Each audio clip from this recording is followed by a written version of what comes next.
اور پھر وہاں انہوں نے کہا تھا جناب میں جا کے نواز شریف کے جو جیل میں لگے ہوئے اے سی ہیں وہ اترواؤں گا، ان کو رلاؤں گا. اور ہوا کیا؟ واپس آ کے کہ انہیں باہر بھیج دیا. کابینہ کی منظوری سے گئے تھے نا. لاہور ہائی کورٹ میں تو اور ایشو آیا تھا، انہوں نے کہا جی اب زیر ضمانت جمع کروائیں، اتنا پتہ نہیں 7 ارب کتنے روپے، تو وہ لاہور ہائی کورٹ نے ختم کیا تھا. اصل تو کابینہ نے منظوری دی تھی کہ جناب ٹھیک ہے بیمار ہیں تو بھیجیں باہر.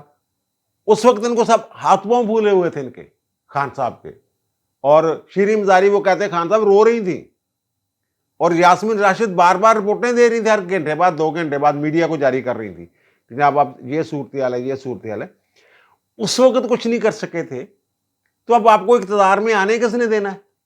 اب آپ کیا کریں گے؟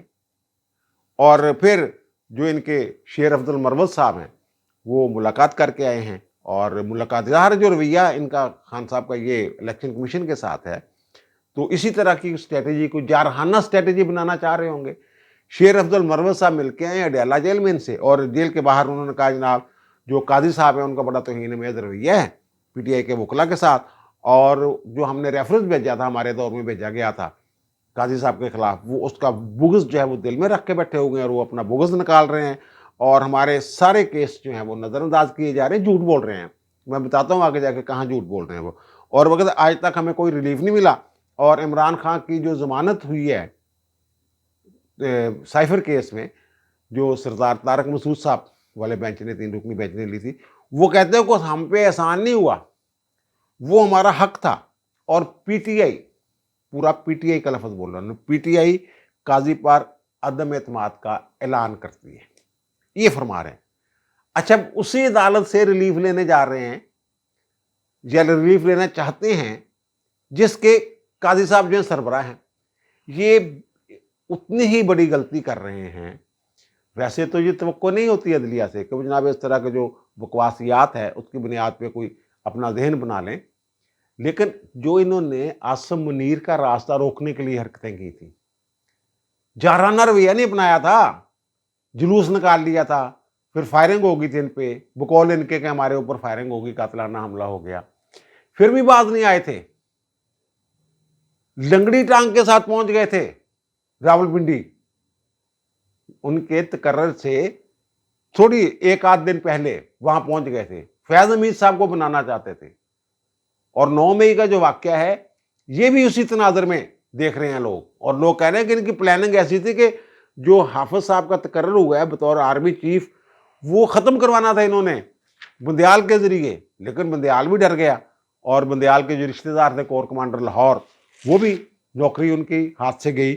اور پھر جو فیض حمید صاحب وہ منتیں کرتے پھر رہے ہیں عاصم منیر صاحب کے مجھے بچائیں، وہ جو کمیشن بنا ہوا فیض آباد دھرنے کیس کا، تو انہوں نے کہا جا کے فیض حمید صاحب کو کہ جب یہ کچھ لوگ کہتے ہیں کہ ان کی دونوں کی ملاقات ہوئی ہے، وہ میری اطلاع کے مطابق ملاقات نہیں پیغام رسانی ہوئی ہے. انہوں نے کہا یار جا کے تو سچ سچ بتا دے جو بھی معاملہ ہے.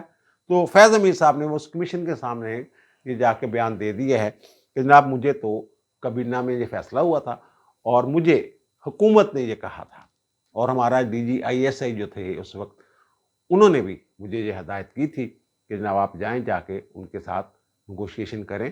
اور آئی ایس آئی ویسے بھی وزیر اعظم کے ماتحت ادارہ ہوتا ہے.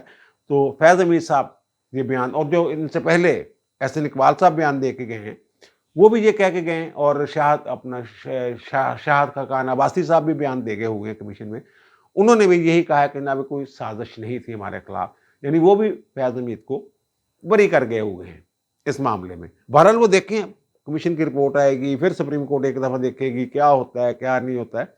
بہرحال اس طرح کی یہ حرکتیں اب جو حافظ صاحب کے خلاف حرکتیں تھیں اسی طرح کی حرکتیں اب یہ قاضی صاحب کے خلاف شروع کر دی. شیر افضل مروت کے مقابلے میں گوہر علی خان نے یہ کہا کہ عمران خان نے کبھی نہیں کہا کہ جناب مجھے قاضی صاحب پہ اعتماد نہیں. ایک طرف عدم اعتماد، دوسری طرف جو بلے کا انتخابی نشان ان کا ختم ہوا ہے، وہ اس پشاور ہائی کورٹ نے اسٹے ختم کر دیا ہے، تو یہ اس کے خلاف اپیل میں چلے گئے سپریم کورٹ.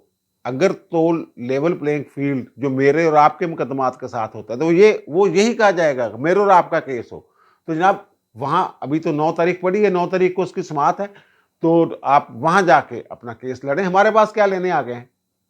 ایسے تو آپ آ ہی نہیں سکتے، کوئی ایسا حکم ہے ہی نہیں. وہ انہوں نے جو درخواست دی اس میں کہا جناب جو نظر ثانی کا اختیار نہیں تھا وہ سٹے ختم نہیں کیا جا سکتا تھا، اس کے خلاف یہ گئے ہیں سپریم کورٹ میں. دیکھیں اب لگتا ہے کیس کب لگتا ہے. تو یہ اور دوسرا سردار لطیف کھوسہ صاحب، انہوں نے بھی آج میڈیا سے بات کی ہے، انہوں نے بھی ملتی جلتی بات کی ہے جناب ہمارے ساتھ رویہ ٹھیک نہیں ہے عدالت کا، اور مجھے یہ کہا گیا ہے کہ آپ نے سردار کیوں لکھا ہے. وہ کہتے جڑا لڑائی تو بعد مکہ یاد آوے نا تھپڑ، وہ اپنے منہ تے ماری دا. اس وقت تو آپ بولے نہیں جب انہوں نے کہا جناب یہ سرداری نظام تو ختم ہو گئے ہوئے سردار صاحب، آپ سردار لکھا ہے، نواب شواب یہ جو انگریزوں کے دیے ہوئے ٹائٹل تھے وہ ختم ہو گئے ہوئے، تب آپ بھی آپ سردار لکھ رہے ہیں اپنے نام کے ساتھ. اس وقت کہا جی اسٹینو نے غلطی سے لکھ دیا، اسٹینو نے لکھ دیا، آئندہ نہیں لکھوں گا. اور آج کیا کہہ رہے تھے؟ آج کہہ رہے تھے جناب دیکھو میرے سردار لکھنے پہ اعتراض کیا جا رہا ہے. وہاں یہ بات کرنی تھی کہ جناب میرے شناختی کارڈ کے اوپر یا میرا جو لائسنس ہے وکالت کا اس کے اوپر میرا پورا نام یہی ہے اور میں نے یہی نام لکھنا ہے، اور میں کون سا نام لکھوں، اتنی بات کرنی تھی. یہ وہاں نہیں کر سکے تھے کھوسہ صاحب. اور پھر جو لیول پلینگ فیلڈ جو کہتے ہیں جی ہمیں ریلیف نہیں مل رہا، جو لیول پلینگ فیلڈ کا آرڈر کیا تھا قاضی صاحب سے پہلے سردار طارق مسعود صاحب والے بینچ نے الیکشن کمیشن کو، اس کے خلاف یہ توہین عدالت میں گئے ہوئے ہیں اور کہا جناب کہ وہ آپ کا حکم نہیں مان رہا الیکشن کمیشن. تو انہوں نے پوچھا قاضی صاحب والے بینچ نے، قاضی صاحب محمد علی مظہر اور مسرت حلالی صاحبہ نے، کہ جناب آپ بتائیں حکم کی کہاں خلاف ورزی ہوئی ہے، کوئی ایک مثال آپ نے کوئی درخواست دی ہے وہاں؟ نہیں جی وہ درخواست تو میں نے اپنی فائل کے ساتھ نہیں لگائی. درخواست دی کہاں ہے؟ الیکشن کمیشن نے بتایا کہ جناب 30 شکایات آئی ہیں ٹوٹل ان کی طرف سے، اور ان پہ ہم نے جو احکامات ہیں وہ جاری کر دیے ہیں، اور یہ ان کے پاس ریکارڈ تک نہیں تھا. پھر بھی اس کیس میں جو پنجاب کے حوالے سے زیادہ انہوں نے رولا شورا ڈالا، پھر بھی جو سپریم کورٹ ہے اس نے چیف سیکرٹری پنجاب اور آئی جی پنجاب سے رپورٹ مانگ لی ہے، اور 8 جنوری تک وہ رپورٹ مانگی ہے. جو کاغذات نامزدگی کے فیصلے ہونے سے پہلے وہ 10 جنوری تک فیصلے ہونے. تو انہوں نے کہا جناب حالانکہ وہ توہین عدالت کی درخواست تھی، توہین عدالت کا کوئی پہلو نکل نہیں رہا تھا، وہ ڈسمس ہو سکتی تھی، مسترد ہو سکتی تھی. اور یہ شیر افضل مروت صاحب جو ہیں یہ کہہ رہے ہیں جناب ہمیں کوئی ریلیف ہی نہیں مل رہا، اب بلے کے لیے بھی چلے گئے ہوئے ہیں. اور پھر وہاں جو تماشا لگا ہے ان کا جو مرکزی دفتر ہے اسلام آباد کا، وہاں وہ گوہر علی خان جو ان کے چیئرمین ہیں، اب خیر چیئرمین نہیں تھے، ہم چیئرمین ہی کہیں گے ان کو، جو کہتے ہیں کہ جناب میں چیئرمین منتخب ہو چکا ہوں، لیکن وہ الیکشن کمیشن نے تو وہ الیکشن کلعدم کر دی ہوئے نا. بہرحال جو بھی گوہر علی خان صاحب سیاسی اپنی پریس کانفرنس کر کے اور قانونی باتیں کر کے چلے گئے. تو اس کے بعد دل نہیں بھرا ڈیالہ کے بعد جو کی، اس کے بعد پھر وہاں پہنچ گئے شیر افضل مروت صاحب، اور وہاں جا کے پھر ایک پریس کانفرنس انہوں نے کہا میں اپنی الگ پریس کانفرنس کروں گا. تو گوہر علی خان کا چھوڑ یار، کیونکہ انہیں پتا تھا انہوں نے کیا کہنا ہے. تو وہ معاملہ جناب پھر اس کے بعد جناب وہ انہوں نے جو امیر نیازی ہیں جنہوں نے لاہور ہائی کورٹ میں RO والی درخواست دی تھی اور توہین عدالت کے تحت انہیں نوٹس بھی جاری ہو چکے ہیں کیوں نہ تمہارے خلاف توہین عدالت کی کارروائی کی جائے، آپ سپریم کورٹ کے حکم کے باوجود جو الیکشن ہے ان کو سبوتاژ کرنا چاہتے ہیں، ڈیلے کروانا چاہتے ہیں، تو ان کو ساتھ بٹھا لیا. لیکن وہ شاید سمجھدار تھے، یا گوہر علی خان نے ان کو اشارہ کیا یا بلایا، وہ پھر اٹھ کے چل گئے. پھر جو شیر افضل مروت صاحب ہیں جس طرح کی جو بونگیاں چونگیاں مار کے، اور یہ اس بات میں کوئی شک ہے ہی نہیں، یہ ڈیالہ میں مل کے آئے، اس کے بعد انہوں نے یہ لوبل لہجہ اختیار کیا ہے. اور میں نے دیکھا ہے سوشل میڈیا پہ جو ان کے ایکٹیو ورکر ہیں نا، وہ سارے ہی اس بات پہ لگے ہوئے ہیں کہ شیر افضل مروت ٹھیک کر رہا ہے، شیر افضل مروت ٹھیک کر رہا ہے. یہ ان حرکتوں سے کیا نکالنا چاہ رہے ہیں سمجھ نہیں آ رہی. اور اب جناب جو 7 رکنی بینچ کے سامنے پروسیڈنگ ہو رہی ہیں، اور آج جمعے کے دن اس کی پھر سماعت ہو رہی ہے، اور مجھے یہ لگ رہا ہے کہ آج آخری دن ہے، اور ممکنہ طور پہ آج اس کیس کا فیصلہ سنا دیا جائے گا. اس میں نے 2-3 ویلاگ کیے ہیں. پچھلا ویلاگ میں نے یہ کہا تھا کہ جو اسحاق خاکوانی کیس اور شیخ رشید والے کیس میں سوالات اٹھائے تھے قاضی فائز عیسیٰ صاحب نے، وہ سوالات جو ہیں وہ ضرور زیر بحث آئیں گے اس کیس میں. اور میں نے یہ عرض کیا تھا یہ معاملہ جو ہے یہ نئے سرے سے آئین کے آرٹیکل 62(1)(f) کی تشریح کی طرف جاتا ہوا مجھے نظر آ رہا ہے. یہ میں نے عرض کیا تھا، اور آج کی پروسیڈنگ دیکھ لیں، اس میں جو سوال اٹھایا تھا وہ میں نے بتایا تھا. ایک تو یہ تھا کہ کیا 62(1)(f) کے تحت جو نہلی ہوگی وہ ایک مرتبہ کے لیے یعنی 5 سال کے لیے ہوگی یا تاحیات ہوگی. یہ سوال اٹھایا ہوا ہے شیخ رشید والے کیس میں، جو انہوں نے اختلافی نوٹ دیا ہوا ہے قاضی صاحب نے، اور اسحاق خاقوانی والے کیس میں. اور دوسرا انہوں نے یہ کہا تھا کہ جناب 62(1)(f) میں لکھا ہوا ہے کہ اگر کوئی عدالت ڈیکلریشن دے دیتی ہے کسی بندے کے بارے میں، فیصلہ دے دیتی ہے، قرار دے دیتی ہے کہ یہ صادق اور امین نہیں ہے، تو کیا سپریم کورٹ جو ہے وہاں جو وہ کہتے ہیں لفظ لکھا ہوا ہے کورٹ آف لا، تو کیا سپریم کورٹ آف لا کے طور پہ خود یہ فیصلہ کر سکتی ہے کہ جناب یہ بندہ صادق اور امین نہیں ہے؟ 2018 کا یہ ہے، اور یہ کہہ رہے ہیں اب قاضی صاحب کو کیا ہو گیا جناب، قاضی صاحب جلدی جلدی فیصلہ کریں. وہ ارشاد بھٹی صاحب ٹی وی بیٹھ کہہ رہے ہیں، یعنی کہ وہ خامی یہ نکال رہے ہیں کہ قاضی کہہ رہے ہیں جلدی جلدی فیصلہ کرنا ہے. بھائی میرے، ایک طرف ہم یہ کہتے ہیں کہ عدالتیں جلد فیصلے نہیں کرتی، اور دوسرا انہوں نے خود کہا ہوا ہے کہ جو الیکشن ایکٹ میں ترمیم کر دی گئی کہ 5 سال تک نہلی ہوگی 62(1)(f) کے تحت جو بندہ نہل ہوگا، اور ایک طرف 5 رکنی بینچ کی تشریح ہے، تو وہ کس طرف جو آروز ہیں وہ کدھر جائیں گے؟ اس کا مطلب ہے کہ الیکشن سے پہلے ہی فیصلہ کرنا پڑے گا نا اس کا. اور جناب اسلام کی بات کر رہے ہیں کہ جناب اسلام میں معافی ہے. وہ تو جناب ایک دفعہ معاف بندہ گناہ کر لے پھر معافی مانگ لے، پھر گناہ کر لے پھر معافی مانگ لے، جرم کر لے اور معافی مانگ لے. یہ تنقید ہو رہی ہے. بھائی میرے، سپریم کورٹ خود معافی مانگ چکی ہوئی ہے. اگر سپریم کورٹ معافی مانگ سکتی ہے تو عام شہری سیاستدان معافی کیوں نہیں مانگ سکتے؟ وہ جو پی سی او والا کیس تھا نا، مشرف والا، اس کا جو جولائی 2009 میں 31 جولائی 2009 میں جو فیصلہ ہوا تھا، اس میں جو نظریہ ضرورت کے حوالے سے سپریم کورٹ نے خود معافی مانگی ہوئی ہے، توبہ کی ہوئی ہے، ریپینٹ کہا ہے، ریپینٹ کا لفظ بولا ہوا ہے وہاں پہ، انہوں نے لکھا ہوا ہے فیصلے میں کہ جب ہم توبہ کرتے ہیں نظریہ ضرورت سے. وہ تو دوبارہ زندہ کیا ہے انہوں نے، ساکم نثار وغیرہ نے آ کے انہوں نے زندہ کیا. بہرحال وہ اس میں جو چیف صاحب ہیں وہ یہ کہہ رہے تھے کہ 62(1)(f) میں ایک تو یہ ہے کہ باقی سارے لفظ آنیسٹی وغیرہ اور سچا ہونا یہ وہ سارے انگریزی میں ہیں، لیکن امین کا لفظ جو ہے وہ انگریزی میں نہیں ہے. امین کو امین ہی لکھا ہوا ہے، جس کی وجہ سے ہم صادق اور امین کی طرف معاملے کو لے کے جاتے ہیں. اور وہ امین جو ہیں وہ تو ایک ہی ذات ہے دنیا میں، ہر بندہ تو ہو ہی نہیں سکتا. اور پھر انہوں نے یہ کہا کہ جناب جو یہ تاحیات نہلی کا بنا دیا ہوا ہے، یہ جو فیصلہ لکھا تھا نا 5 رکنی بینچ نے کہ تاحیات نہلی ہوگی 62(1)(f) میں، وہ لکھا تھا عمر تا بندیال صاحب نے.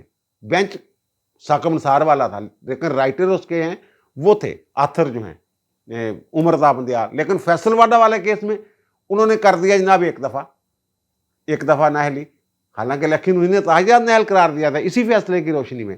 یہ جو سمیع اللہ کیس اس کو کہتے ہیں، سمیع اللہ بلوچ کیس، یہ اسی کیس کے تناظر میں انہوں نے کہا جناب یہ تاحیات نہل ہے فیصل واڈا صاحب. لیکن انہوں نے کہا نہیں جناب ایک دفعہ ہی کافی ہے. یعنی اپنے ہی فیصلے کو خود ہی اس کے الٹ برعکس ایک حکم دیا. اور پھر چیف صاحب نے کہا کہ جناب یہ تو پھر ان کی عدالت کے موڈ پہ ہے کہ اگر عدالت کا موڈ ہو تو تاحیات نہل، اگر موڈ نہ ہو، انہوں نے بندیال صاحب کا ذکر بھی کیا، تو پھر یہ ڈریکونین لا ہے اور ایک دفعہ ہی جو نہلی ہے وہ کافی ہے. تو پھر چیف صاحب نے یہ کہا کہ جناب یہ اسلامی دفعات کا پہلے بھی ذکر ہو چکا ہے، کون کون سی دفعات، اور عمران خان خود اس میں پھنستے ہیں. وہ جو اسلامی تعلیمات سے آگاہی اور اسلام پر عمل اور فرائض ادا کرنے والی جو بات ہے، اور پھر ردت والا معاملہ سمجھ جائیں نا آپ. اس میں اس کو تو اس کا مطلب پتہ ہی نہیں تھا اس کو. اس میں بھی یہ اگر یہ تاحیات نہلی 62(1)(f) میں تاحیات نہلی ہے، 62(1) جو ڈی ہے اور ای ہے اس میں بھی یہ تاحیات نہلی اسی طرح بنے گی پھر جن کا میں نے ذکر کیا. بہرحال جو بھی ہے یہ، اور انہوں نے یہ کہا کہ جب اسلام میں تو پھر معافی کی گنجائش ہوتی ہے ہر وقت. ایک بندہ ایک دفعہ غلط بیانی کر لے تو دوبارہ پھر وہ اگر وہ تائب ہو جائے، معافی مانگ لے، تو پھر اس کی ختم ہو جانی چاہیے. اور یہ کہہ رہے ہیں یہ کیوں کہا ہے، یہ کیوں کہہ دیا؟ اور یہ ڈکٹیٹر کی شامل کی ہوئی جو ہے وہ دفعات ہیں، آرٹیکلز ہیں. اور اس پہ وہ چیف صاحب کہتے ہیں اس پہ بات نہیں کر رہے. وہ کہتے ہیں جو وہ بندہ ہے آمر، وہ تو انہوں نے سیاستدانوں کو دبانے کے لیے کیا ہوا تھا. اور پھر وہ آگے جا کے یہ کہتے ہیں جناب وہ کہتے تھے کہ یہ جبر کے تحت شامل کی ہوئی دفعات ہیں. ان کو جو عدالت جو پارلیمنٹ نے ریکگنائز کیا، مانا ہوگا ہے اس کو، وہ تو آیا تو پریزیڈنشیل آرڈر کے ذریعے تھا یہ سارا کچھ. وہ تو مانا، وہ کہتے تھے 25 سال تک پھر میں ہی بیٹھا ہوں. اور وہ کہتے ہیں کہ عامر کو گھر بھیجنے کے لیے پارلیمنٹ جو ہے وہ کر لیتی تھی ایسا کہ چلو یار جان چھوٹ جائے گی اس سے، عامر گھر چلا جائے گا. تو وہ یہ ساری اس کی صورتحال. اور منصور علی شاہ صاحب نے یہ پھر بات کی ہے کہ اس کو پارلیمنٹ میں نہ چھوڑ دیں ایک دفعہ. تو وہ یہ چیزیں ہو رہی ہیں نا کہ یعنی کہ یہ مسئلہ وہی ہے کہ کیا آئین میں جو ترمیم کیے بغیر جو عدالتی تشریح ہے 62(1)(f) کی، وہ کسی قانون کے ذریعے ختم کی جا سکتی ہے. یہ ایک ایشو بنا ہوا ہے. اور اس کی وہ ایک مثال کوئی دے ہی نہیں رہا عدالت میں. وہ جو 63(1)(g) ہے، اس میں جو امینڈمنٹ کی گئی تھی وہ کیوں کی گئی تھی؟ یہ 63(1)(g) میں لکھا ہوا تھا کہ جناب اگر کوئی فوج، عدلیہ اور ملکی سلامتی کے خلاف کام کر رہا ہو اور پروپیگنڈا کر رہا ہو اور تضحیق کر رہا ہو عدلیہ اور فوج کی، تو وہ نااہل ہوگا. اور اس قانون کے تحت، یہ پرانے قانون کی بات کر رہا ہوں، 18ویں ترمیم سے پہلے یہ قانون تھا 63(1) جو جی کی میں بات کر رہا ہوں، یہاں تک تھا. اور اس میں پھر اختر رسول کو جو حملہ کیس، سپریم کورٹ حملہ کیس، اور طارق عزیز جو نیلام گر والے، اور پھر میاں منیر تھے میرا خیال ایک، یہ ان کے تھے نون لیگ کے، تو ان کو سزا ہو گئی تھی توہین عدالت میں. تو پھر یہ دائمی نااہل ہو جاتے تھے 63(1)(g) کے تحت. وہ تو پھر 2010 میں جو ترمیم کی گئی 18ویں ترمیم، اس میں اس کی عبارت چینج کی گئی. ایک تو اس میں یہ کیا گیا اگر سزا ہو ان کو ان الزامات کی، ایک بات. اور اگر سزا ہو کسی قانون کے تحت تو پھر سزا پوری کرنے کے بعد 5 سال مدت جو ہے وہ ہوگی نااہلی کی. یہ 63(1)(g) میں ترمیم ہو چکی ہوئی ہے. اور کیونکہ فیصلے آ چکے ہوئے تھے، ججمنٹس آ چکی ہوئی تھی، یہ ان سے مراد دائمی یا تاحیات نااہلی ہے 63(1)(g) کے تحت. تو اب 62(1)(f) جو ہے اس میں بھی یہ معاملہ آ سکتا ہے. ویسے ابھی تک کسی نے یہ مثال دی نہیں جو میں عرض کر رہا ہوں. تو وہ کہ جناب یہ سپریم کورٹ کی تشریح ہے، کیا کسی قانون کے ذریعے اس کو ختم کیا جا سکتا ہے؟ قاضی صاحب کا جو گفتگو ہے اس سے تاثر یہ ملتا ہے کہ ہاں پارلیمنٹ کو یہ اختیار ہے اور قانون بن چکا ہوا ہے. لیکن منصور علی شاہ صاحب اور کئی وکلا نے یہ نکات اٹھائے ہیں کہ نہیں جناب یہ نئے سرے سے تشریح کرنا پڑے گی. بلکہ اٹارنی جنرل نے بھی یہ نقطہ اٹھایا ہوا ہے کہ جناب اس کی دوبارہ تشریح کر دیں 62(1)(f) کی اور تاحیات نااہلی والے معاملے کی. تو اس پہ جو میں نے عرض کیا تھا یہ 7 رکنی بینچ ہے، وہ 5 رکنی بینچ تھا. یہ نئے سرے سے تشریح کرنے کا مجاز ہے یہ بینچ جو ہے. ان کو یہی تکلیف ہے کہ شاید یہ کسی خاص بندے کو فائدہ پہنچانے کے لیے، نواز شریف کو فائدہ پہنچانے کے لیے یہ جو بینچ یہ بیٹھا ہوا ہے. اچھا، پھر وہ ایک درخواست تھی سپریم کورٹ بار ایسوسیشن کی، اس نے یہ کہا ہوا ہے کہ جناب فل کورٹ بیٹھے اور 62(1)(f) کی نئے سرے سے تشریح کر دیں. تو انہوں نے کہا جناب یہ اب قانون آ گیا ہے تو ہم یہ درخواست واپس لینا چاہتے ہیں. یہ بون سب احسن بون جو تھے سپریم کورٹ بار کے صدر، اس وقت یہ فائل ہوئی تھی. تو اب انہوں نے جو نئی کابینہ آئی ہے انہوں نے کہا جناب ہم یہ جو قانون آ گیا ہے ہم اس کی حمایت کرتے ہیں، 5 سال نااہلی کو ہم مانتے ہیں، تو وہ اب تشریح کی ضرورت نہیں. تو انہوں نے کہا نہیں، وہ آپ کی 184 کے تحت ہم تو اپیل میں یہ سن رہے ہیں میر بادشاہ کیسرانی والے کیس کو، تو اس کے تناظر میں تو وہ کہتے ہیں اس میں چلو بعد میں دیکھیں گے. تو یہ اب مجھے یہ لگ رہا ہے کہ آج جو فیصلہ آتا ہوا نظر آ رہا ہے، وہ جو اندر ظاہر جو آبزرویشنز آ رہی ہیں اور جو وکلا دلائل دے رہے ہیں، اس سے مجھے یہ لگ رہا ہے، اور میں ویسے کہیں پچھلے بھی لاگ میں بھی عرض کر چکا ہوں کہ مجھے یہ لگ رہا ہے کہ 62(1)(f) کی نئے سرے سے تشریح کر دی جائے گی. جناب جب کوئی بندہ غلط دے دے بیان الفی وغیرہ، ایفیڈیوٹ وغیرہ، اور وہ غلط نکل آئے کسی وجہ سے، تو پھر وہ ایک دفعہ کے لیے نااہل، یعنی ایک ٹینیور کے لیے وہ نااہل ہوگا، اس کے بعد الیکشن لڑ سکے گا. پھر وہ ضرورت نہیں قانون سازی کی اور کسی معاملے کو دیکھنے کی، اور پھر وہ ظاہر ہے ایک نئی تشریح آ جائے گی. پھر وہی بات جو میں نے کی کہ جناب پروسیجر کیا ہوگا، ڈیکلیریشن کون ہوگا، کیسے ہوگا، اس پہ کافی دیر بحث ہوتی رہی. اور پھر چیف صاحب نے کہا جو 62(1)(f) اور جو یہ والی دفعات ہیں، مسرت حلالی صاحب نے سب سے پہلے یہ کہا کہ جناب یہ جو صادق اور امین ڈکلیئر کرنے والے جج ہیں، کیا ان کے لیے کوئی معیار نہیں ہے؟ تو پھر چیف صاحب نے مختلف مواقع میں جو آبزرویشن دی، انہوں نے کہا جناب یہ شکر ہے کہ یہ 62 اور 63 ججوں پہ لاگو نہیں ہوتا، ورنہ کوئی جج ہی نہ بن سکتا. اس طرح کے وہ یعنی کہ آرٹیکلز ہیں، خاص طور پہ جو 62 ہے اس میں تو کسی بھی بندے کو نہل کیا جا سکتا ہے۔ ایک دور تھا کہ جناب دعائے قنوت سنائیں، دعائے قنوت نہیں آتی تو جناب چلیں آپ نہل ہیں، اور وہ یاد کر کے آ جاتا تھا الیکشن ٹریبونل میں، پھر اس کی جو بحالی ہو جاتی تھی، پھر وہ اہل ہو جاتا تھا الیکشن لڑنے کے۔ اس طرح کے اور 62 میں جو یہ پہلے والی چیزیں ہیں، اگر اس میں تو یہ والی جو میں بتا رہا ہوں تو اسلامی تعلیمات سے آگاہی ہو اور ان پر عمل کرتا ہو، تو وہ اگر کوئی بندہ پہلے لا علم ہے اور بعد میں ہفتے بعد 10 دن بعد وہ علم معقول قسم مناسب علم جو ہے وہ حاصل کر لیتا ہے اور نماز وغیرہ بھی وہ پڑھنے لگ جاتا ہے، یا تو پھر اس کی نہلی تو ختم ہوگی۔